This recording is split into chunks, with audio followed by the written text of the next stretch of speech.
Everyone, welcome to MG classes. आप लोग का एमजी क्लासेस में बहुत बहुत स्वागत है।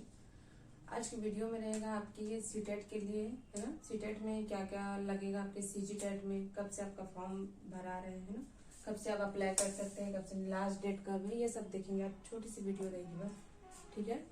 तो इसमें आपका सबसे पहले देखेंगे आपका सीजीटेट ये फॉर्म कब से स्टार्ट है, ठीक। तो आपका ये 7 मार्च 2024 से स्टार्ट है और ये लास्ट डेट आपका जो फॉर्म अप्लाई करने का डेट है 7 अप्रैल है ना। 7 अप्रैल आपका क्या है, ये लास्ट डेट है, ठीक। और इसका एग्जाम कब है, तो 21 जुलाई इसका आप एग्जाम डेट है, आप एग्जाम देने जाएंगे सीजीटेट का ये, ठीक है। उसके बाद आपका ये सेंट्रल लेवल में आपका एग्जाम है केंद्रीय शिक्षक पात्रता परीक्षा। केंद्रीय शिक्षक पात्रता परीक्षा आपका जो फॉर्म अप्लाई करने का डेट स्टार्ट है तो 7 मार्च 2024 से, और इसका लास्ट डेट कितना है तो 2 अप्रैल 2024, ठीक है। और इसका एग्जाम कब है तो 7 जुलाई इसका एग्जाम डेट है। उसके बाद आपका ये फॉर्म भरने के लिए फीस कितना है तो खैर सबको पता होगा, फिर भी मैं इसमें थोड़ा सा हिंट दे रही हूँ। आपका सामान्य और ओबीसी में आपका क्या है, पेपर फर्स्ट में 1000 रुपए है, और दोनों पेपर अगर आप देते हैं तो 1200 रुपए इसकी फीस होगी, ठीक है। और SC ST दिव्यांग के लिए क्या है, पेपर फर्स्ट में कितना 500 है, 500 रुपए। अगर आप दोनों पेपर देते हैं तो आपका कितना है तो 600 रुपए है आपका, ठीक है। और इस बार आपका सीजीटेट और सीटेट दोनों एकदम पास में ही है। ये सीजीटेट आपका 21 जुलाई 2024 को है और सीटेट आपका 7 जुलाई 2024। आपका सीटेट आपका पहले हो जाएगा एग्जाम, उसके बाद आपका सीजीटेट है, ठीक है। और इसके बाद देखिए इस बार शिक्षक भर्ती परीक्षा में आपका कितना पोस्ट है तो 33,000 पोस्ट है।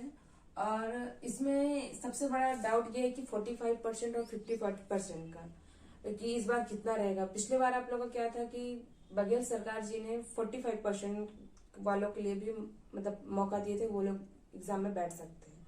बट इस बार ऐसा कुछ नहीं है, बट बोला जा रहा है कि हो सकता है, बट हो जाए तो अच्छी बात है। बाकी देखा जाए तो कंपलसरी हमेशा रहा है, इम्पोर्टेंस दिया गया कितना 50% वालों को ही हमेशा, ठीक है। कुछ नया नहीं है। ये बघेल सरकार जी थे जो हमको 5% की छूट दिए थे, जिस कारण क्या हो गया था हमें 45% वाले भी एग्जाम में बैठ सकते थे। बट इस बार देखते हैं, ठीक है। बाकी नहीं तो आपका 12th में, स्नातक में, पीजी में तीनों आपका क्या होना चाहिए 50% होना चाहिए, ये कंपलसरी है, ठीक है। अगर छूट देते हैं, बोला जा रहे हैं अगर छूट देते हैं तो ठीक है, अगर नहीं देते हैं तो क्या कर सकते हैं, ठीक है। तो आपका बिना बीएड डीएड के शिक्षक बन सकते हैं क्या, सबसे बड़े क्वेश्चन ये है कि अभी जो जिसके पास ना बीएड है, ना डीएड है, ना डीएलएड है, ना कुछ नहीं है ना, सिर्फ आपका ग्रेजुएशन करके बैठे हुए हैं या पीजी करके बैठे हुए हैं, तो ऐसे लोग क्या शिक्षक बन सकते हैं क्या, तो बन सकते हैं। लेकिन इनका जो आप जो एग्जाम दे सकते हो क्या है आपका ये सहायक विज्ञान प्रयोगशाला, ठीक है। इसमें क्या होता है कि आपका बीएड डीएड डीएलएड ये सब की क्या होती है आवश्यकता नहीं होती है। आप इसमें क्या कर सकते हैं, सहायक विज्ञान प्रयोगशाला में आप अप्लाई कर सकते हैं, ठीक है। इस बार आपका पोस्ट कितना आ रहा है तो 33,000 पोस्ट आ रहा है शिक्षक भर्ती में। आपका सहायक शिक्षक में कितना है तो 19,000 पोस्ट है, और सहायक विज्ञान प्रयोगशाला में कितना है जो 3,200। और शिक्षक वर्ग 2 में है ना, वर्ग 2 में कितना है 8,194 है, और व्याख्याता वाले में कितना है तो 2,525।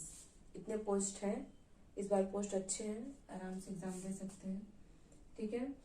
और आपका टैट में कितना होता है, कितने मार्क्स का होता है, ये 150 मार्क्स का होता है, ठीक है। और जो जनरल वाले हैं और जो ST SC OBC वाले हैं वो 50% लाना जरूरी है, और मार्क नंबर कितना होना चाहिए तो 75 नंबर होना चाहिए। और जनरल कैटेगरी के लोगों के लिए 60% और नंबर कितना होना चाहिए 90 नंबर होना चाहिए, तब वो क्या माने जाते हैं क्वालिफाई माने जाते हैं, ओके। तो ये रहा आपका इतना छोटी छोटी चीजें हैं जो जानना जरूरी था, ठीक है। अभी क्या है कि बोला जा रहा है कि वर्ग बीएड वाले भी, मतलब बीएड वाले क्या कर सकते हैं, वर्ग 3 में फॉर्म अप्लाई नहीं कर सकते, बात सही है। अभी देखो क्या है इसमें, वर्ग एक में क्या होता है आपका, अब जो वर्ग 1 वाले हैं उनको क्या चाहिए आपका 12th, ओके। देखिए इसमें आपका 12th चाहिए, स्नातक चाहिए, ग्रेजुएशन, उसके बाद आपका पीजी चाहिए। ठीक, ये होना चाहिए। उसके बाद आप क्या कर सकते हैं, वर्ग 1 में एग्जाम के लिए अप्लाई कर सकते हैं।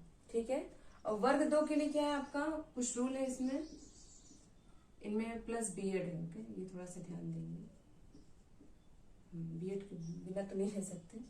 वर्ग 2 में क्या है आपका, वर्ग 2 में आपका 12th, स्नातक plus BEd plus TET. Okay, आपका 12th स्नातक ये होना चाहिए, प्लस आपका बीएड प्लस आपका क्या होना चाहिए, टेट। ये आपका क्वालिफाई होने चाहिए, तब आप क्या कर सकते हैं, वर्ग 2 के एग्जाम में आप अप्लाई कर सकते हैं। उसके बाद क्या है, वर्ग 3 में क्या है,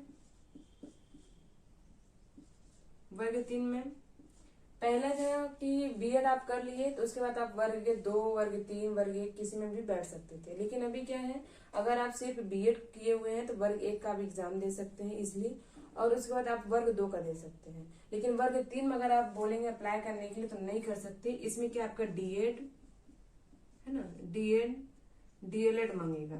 ठीक है, डीएड और क्या मांगेगा, DElEd plus TET. Okay, DEd DElEd TET 12th, इसमें आपकी मार्कशीट होनी बहुत जरूरी है।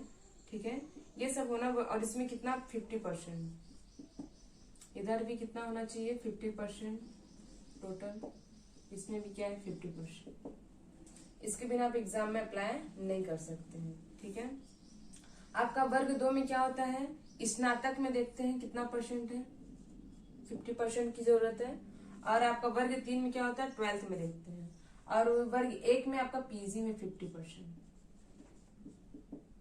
ओके, तो ये सब छोटी छोटी चीजें हैं जो जानना बहुत ज्यादा जरूरी है। काफी कंफ्यूजन है इस बार। और अभी क्या है देखना, जो बीएड कर चुके हैं, बीएड है ना, डीएड, उसके बाद डीएलएड जो करके बैठे हैं, अभी इन लोगों का क्या, इनके पास प्लस पॉइंट क्या है कि ये तीनों एग्जाम में, मतलब वर्ग 1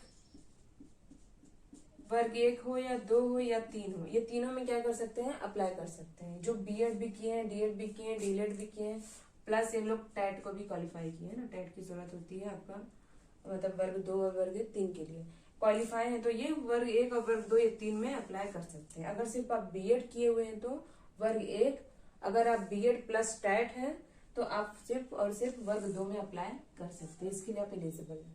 ठीक है, ये सब चीजें थी जो कि जानना बहुत ज्यादा जरूरी था। और 45% अभी फिलहाल अभी करंट में आपका 50% होना जरूरी है। अगर सरकार कुछ एक्शन लेती है, कुछ छूट देती है, कुछ नोटिफिकेशन आता है तो बता दिया जाएगा, तो आपका ये 50% हो सकता है। बट अभी फिलहाल देखा जाए तो आपका 50% कंपल्सरी है। ठीक है, ये रहेगा आपका फिक्स है। ठीक है, तो आप लोग फटाफट फॉर्म भर सकते हैं। 7 मार्च 2024 से आपका सीजीटेट का स्टार्ट है और 7 अप्रैल इसका लास्ट डेट है। ओके, और एग्जाम आपका कितना है तो 21 जुलाई इसका एग्जाम है। और आपका सीटेट का भी है, सेम वैसी है, 7 मार्च से स्टार्ट है तो 2 अप्रैल इसका क्या है, लास्ट डेट है। और एग्जाम कब है तो 7 जुलाई को इसका एग्जाम है। ठीक है, और इसमें एक डाउट और है कि क्या मतलब क्या क्या मतलब वर्ग ए सॉरी पार्ट 1 पार्ट 2 है ना, आपका वर्ग 1 वर्ग 2 के लिए आपका एग्जाम होता है तो उसमें सीडीपी प्लस आपका इंग्लिश, हिंदी, ये देखना, ध्यान देना। इसमें क्या है कि ये वर्ग 1 वर्ग 2 सॉरी वर्ग 2 वर्ग 3 में इसमें सीडीपी, हिंदी, इंग्लिश ये तीनों कॉमन हो जाते हैं। उसके बाद आपका इन्वायरमेंट और मैथ्स, इन्वायरमेंट मैथ्स, तो ये क्या है आपका इसमें वर्ग 3 में है। ठीक है, और आपका वर्ग 2 में क्या हो जाता है, आप जो सब्जेक्ट चूज किए रहते हैं, जैसे आपका सोशल साइंस है, मैथ्स है ना, साइंस है, वो सब्जेक्ट आपका आ जाएगा, वो कितने मार्क्स का हो जाएगा, आपका 60 मार्क्स का हो जाएगा। ठीक है, मैं अगर यहीं पे आपको बता दे रही हूँ, अगर आपको दिखाई दे रहा हो तो